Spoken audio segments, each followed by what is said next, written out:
Here at 5:30, a new audit of JCPS's finances and management could be on the horizon. That is, if a group of Republican lawmakers have their request granted. The call to look into Kentucky's largest public school district came as a letter to the state's auditor. It comes a month after the transportation meltdown on the very first day of school. That was August 9th. Isaiah Kim Martinez has been looking into what this could mean. And Isaiah, how much of this timing actually has to do with the bus issues? Well, Shay, Doug, I actually spoke with State Representative Jason Nemes of Middletown, who tells me they've been planning to ask Kentucky's auditor to investigate for a while now, calling the transportation issues the tip of the iceberg. But the school district saying independent audits are a regular thing they do and that the legislature's efforts here are misguided.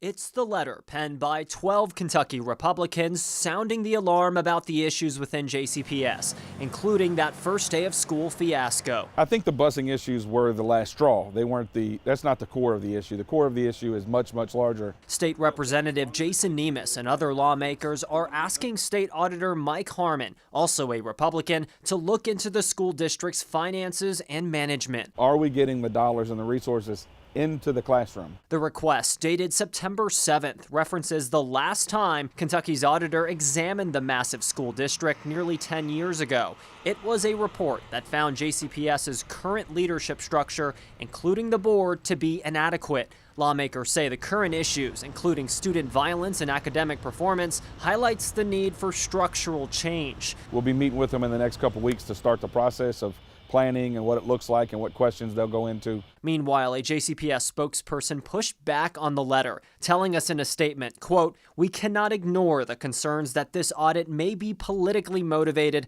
rather than an impartial review of our operations." She goes on to say, quote, "Instead of forcing JCPS to spend money on this audit, the legislature should prioritize investing in our schools directly to ensure quality education for all students." The question remains, is it the best usage of time and resources when we have so much underfunded need in our school system? Louisville attorney and state representative Nima Kulkarni, a Democrat, points to a handful of audits done over the last 6 years, largely led by the State Department of Education. What we need to look at is what has been found deficient in the reviews and audits that have been conducted, because again, this is taxpayer money. We also asked Nemes whether the end goal of this effort is to eventually split up the school district. Is that the case?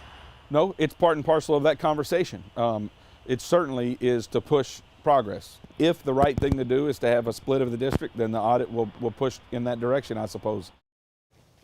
And in a statement, a spokesperson for Harmon's office actually got back to me, told me the request is under review by their team, but they didn't give a timeline for their decision. Nemes, though, is confident an inspection will happen sooner rather than later. Shay. All right, Isaiah, thank you very much.